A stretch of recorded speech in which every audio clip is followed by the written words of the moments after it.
desencarnado fica ligado e sente as coisas do órgão retirado, eu vou sentir na hora que arrancar meu coração, eu morto lá. Será que eu vou sentir quando tirar meus órgãos? A resposta seria o que você falou. Se eu for apegado ao corpo, sim. Se eu não for, não. A mesma coisa para a cremação. Por isso que Chico Xavier, no programa Pinga Fogo, né, o espírito orientador diz que nós devemos ficar 72 horas em câmara fria antes de ser cremado, para evitar desconforto. Então não há problema nenhum. Eu já falei para minha esposa, pode me cremar. Por via das dúvidas, me deixe 72 horas na gaveta, né? Eu não sei se eu vou ser desapegado completamente. O Espiritismo, como é que ele explica o nascimento de gêmeos? Na questão 211, diz assim: os espíritos são quase sempre simpáticos. Então, muitas vezes, os espíritos de gêmeos são espíritos simpáticos. Mas, na questão 213, diz também: tal simpatia nem sempre ocorre. Então, pode acontecer que venham dois cúmplices de um crime. Eles são gêmeos, mas não combinam, são inimigos.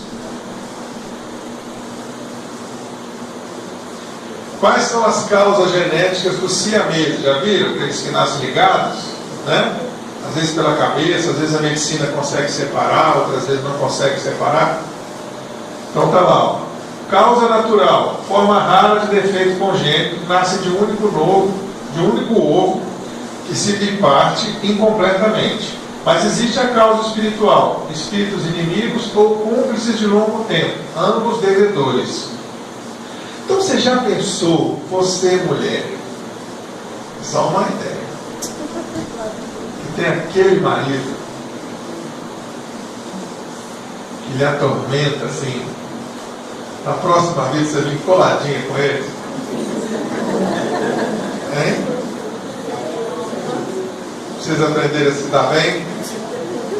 Então é melhor fazer as pazes agora, aguentar agora, superar essa situação, para na outra existência você ter liberdade, não é verdade? Então nós temos muitos exemplos. Essas duas meninas aí, por exemplo, elas têm duas cabeças e um corpo só. E elas se formaram na faculdade, elas têm uma vida que elas levam. E deve ser complicado, né? Porque as duas pensam. Não é um ser só. Ali tem dois espíritos fundidos num corpo só.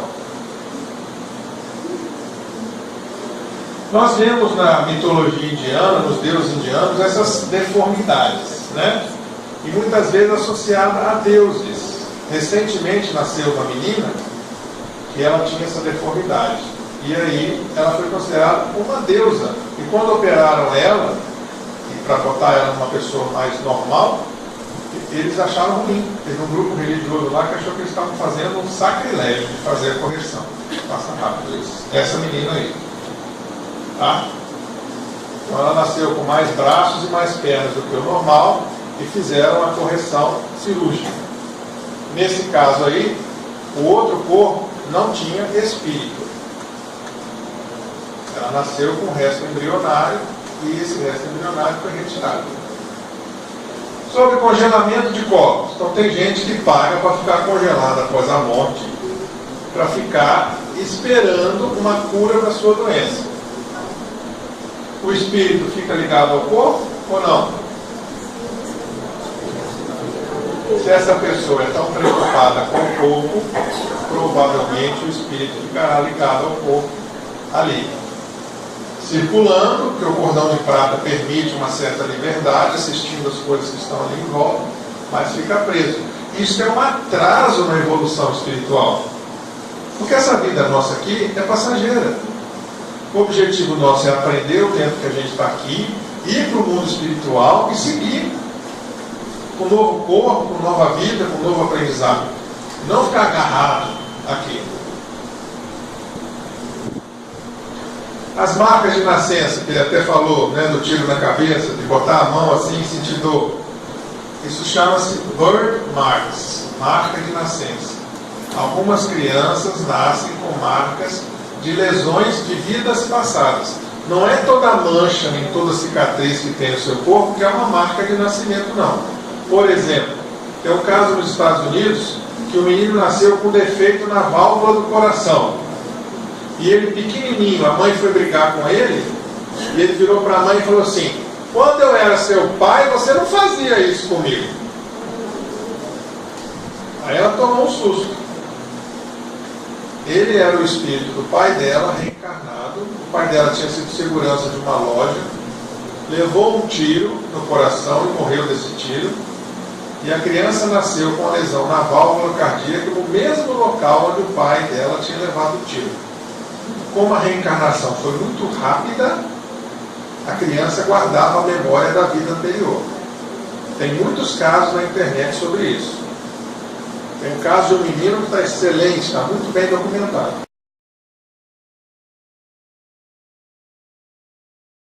Quem quiser ver essa história, entra lá no meu canal do YouTube, Demartino, procura o vídeo lá, que eu montei um resuminho da história desse menino e outros casos de reencarnação lá. Quer dizer, assim, crianças de outras religiões que não sabem nada sobre reencarnação, lembrando de vidas passadas. Isso não é fraude, isso é um fato. Se uma criança evangélica, criada na religião evangélica, que não aceita a reencarnação, com 3 aninhos de idade, começa a dizer que foi outra pessoa, de onde que veio isso? E reconhece foto, e mostra lugar. A gente não pode ficar cego para essas coisas. Diante do fato não tem discussão. É fato, aconteceu mesmo. Dr. Ian Stevenson já desencarnou, eu conheci ele, pode passar. Ele tem muitas pesquisas sobre isso. E tem um médico agora na Universidade de Virgínia que está continuando o trabalho dele. Então ele teve a coragem de documentar vários casos de reencarnação. Eu, quando estive com ele, eu perguntei, falei, quantas dessas crianças que o senhor pesquisa, que o senhor consegue alguma prova histórica que essa pessoa realmente existiu? Porque às vezes a criança lembra que foi alguém, mas esse alguém não era importante. E não se acha registro. A maioria de nós, em vida passada, não foi ninguém importante. A maioria de nós foi camponês, trabalhador rural. Todo mundo quer ser princesa, Cleópatra, né? Rei. Mas a maioria de nós não foi ninguém que deixou nada de rastro na terra. Então, às vezes, você lembra que foi uma pessoa, mas não tem nenhum documento hoje que pudesse provar que você está falando a verdade. E Emmanuel e André Luiz também falam desses sinais de nascença. Então, você vê que o Espiritismo e a ciência, eles caminham juntos. Né? A religião e a ciência são as duas asas do avião. Para o avião voar bem, tem que ter as duas coisas. Se a ciência voar sozinha, ela cai para o materialismo. Se a religião voar sozinha, vai para o fanatismo. Uma vai regulando a outra e o avião vai voando tranquilo. Dr. Ian Stevenson relatou o caso de espíritos que encarnam em corpos em estado de gestação bem avançado, com intervalo de 1 dia entre a desencarnação. Tem um caso registrado isso. Morreu 1 dia, no dia seguinte encarnou. Vapt-vupt, encarnação instantânea. Será que é possível? No Livro dos Espíritos, questão 223, eles dizem assim: há casos raros onde a alma reencarna muito rapidamente. Então pode acontecer, mas não é uma regra geral. Quanto mais rápido for a reencarnação, maior a chance daquela criança se lembrar de quem foi numa vida passada. Geralmente ela manifesta dos 2 aos 5 anos, e à medida que ela vai crescendo, ela vai esquecendo a vida anterior.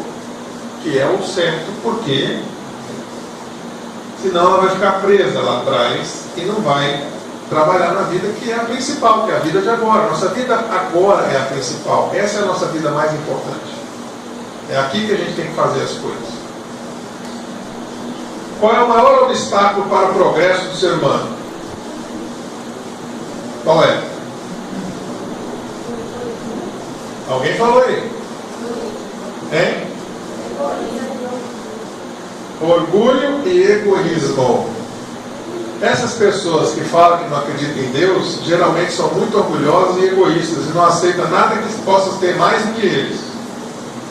Ah não, ninguém é superior a mim. Eu sou o top do top. No fundo, se a pessoa parar para pensar, você não aceitar que você não é o máximo, é orgulho e egoísmo. O progresso intelectual avança muitas vezes e dá força para se desenvolver a missão, amor e riquezas. Então, quando tem uma descoberta, a primeira coisa que a pessoa pensa é como é que eu vou ganhar dinheiro com isso. Né? A pessoa inventa uma chapinha a laser. Uma chapinha que o cabelo não desmancha com a chuva. Ó, que não precisa fechar o ônibus, né? O cabelo não desarmar. Aí ele pensa assim, como que eu vou ganhar dinheiro com isso? Em vez de ele pensar assim, será que eu posso usar isso para alguma outra coisa que não seja embelezamento? Será que eu posso usar essa chapinha para esquentar alguma coisa, fazer algum uso em benefício de cura de alguém? Aí o que acontece? Primeiro vem a descoberta científica, as pessoas usam para ganhar dinheiro. E depois, outras pessoas trabalhando naquele projeto vão descobrir outros usos. E aí vem o uso benéfico daquilo. Assim é a genética. Assim é o progresso científico. Muita gente começa com intenção materialista, mas depois aquilo vai sendo modificado e passa a ser usado em benefício da humanidade. A medicina, você sabe quanto que a medicina avança? Muito. Em época de guerra e calamidade. Quando morre muita gente, tem muita gente ferida, muito tipo de doença diferente, e falta recurso, falta ferramenta, falta remédio, aí o pessoal que está fazendo assistência tem que pensar assim, o que eu posso usar? Eu não tenho isso, o que eu posso fazer? Eu posso desenvolver um instrumento? Será que eu posso usar esse medicamento, essa planta, essa coisa? E aí a medicina vai avançando. Então, às vezes, essa sacudida que nós vimos lá no início, que a vida dá, é que traz o progresso da humanidade. Nascer, renascer, progredir sem cessar, esta é a lei. Isso, inclusive, está escrito na pedra em cima do túmulo de Allan Kardec. Então, o Espiritismo, como eu falei no início, ele tem níveis de conhecimento. Hoje nós estamos aqui e o objetivo da sexta-feira é a desobsessão. Não é isso? O que é a desobsessão? É retirar a influência de espíritos que estão nos prejudicando. Prejudicando a nossa vida, prejudicando o nosso pensamento, prejudicando a nossa saúde, trazendo discórdia no nosso lar. Mas por que esses espíritos estão causando isso com a gente? Por quê? Por que Deus permite que um espírito que vai fazer o mal se ligue a nós?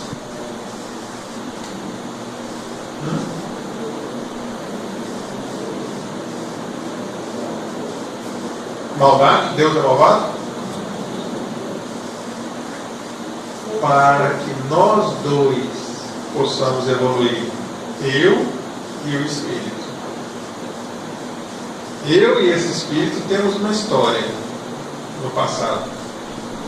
Nós dois temos ligação e temos dívidas um com o outro.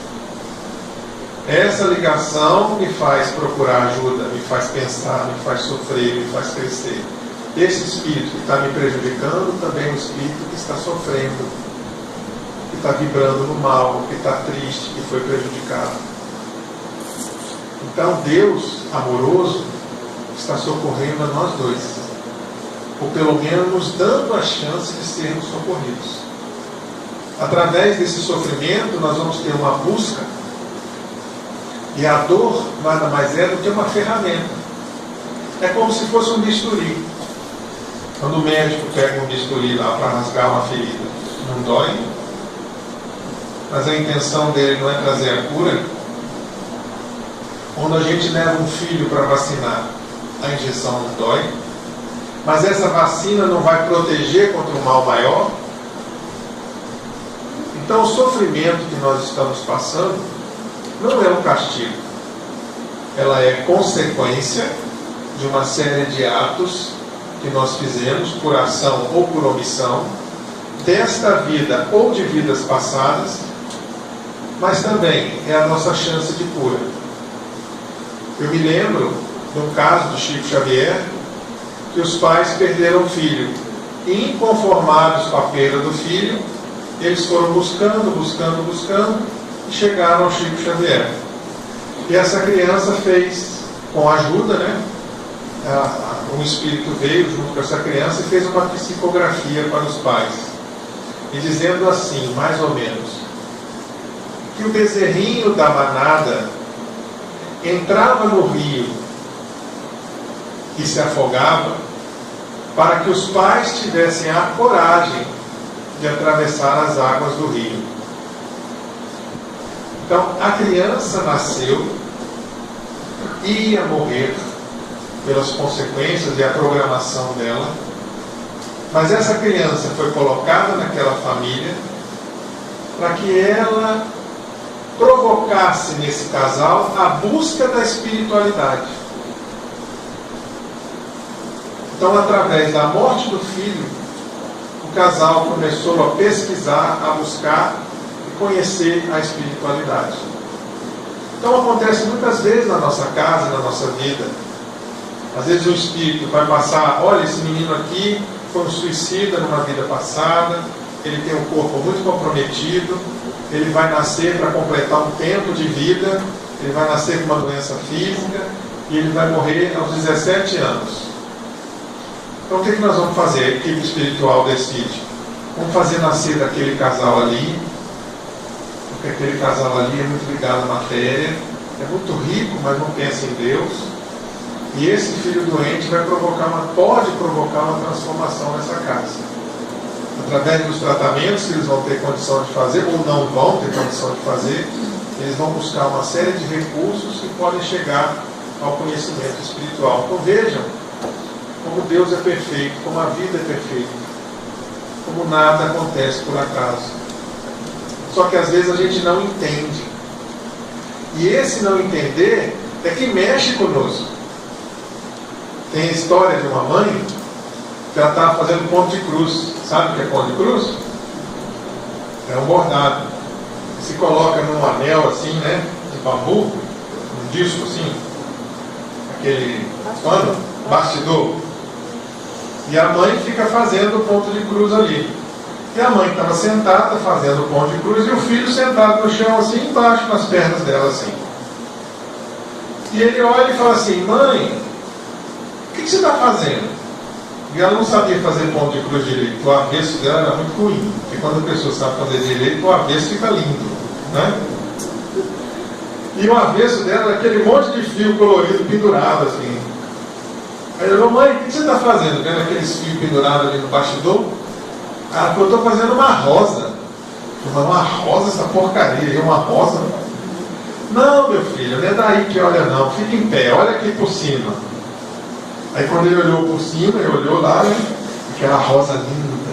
Nossa, mamãe, que rosa linda. Então a nossa vida às vezes é assim, a gente aqui olhando de baixo, o plano de Deus para a nossa vida, a gente só vê aqueles fios pendurados, parece uma bagunça. Aí você fala, o mundo está uma bagunça, o mundo está desorganizado, o mundo está um caos, e Deus não existe, não tem propósito, você não tem nenhum plano. Mas quando você desencarna e vê lá de cima, você vê que está tudo engrenadinho, está tudo acontecendo conforme a programação. Então, meus irmãos, vamos estudar, vamos nos abrir, vamos deixar algumas coisas para trás, porque existe uma diferença entre velho e idoso. O idoso é sábio, o velho é obsoleto. O antigo a gente conserva, o estragado a gente joga fora, Não é porque a sua mesa é antiga que você vai jogar fora, ela está perfeita, ela está forte, de madeira boa. Às vezes o material antigo é muito melhor do que o material atual, não é verdade? Agora ela está toda quebrada, está toda podre. Você vai guardar para quê? Então as ideias quebradas, as ideias podres, a gente tem que pôr para fora. Os valores quebrados, os valores podres, a gente tem que pôr para fora.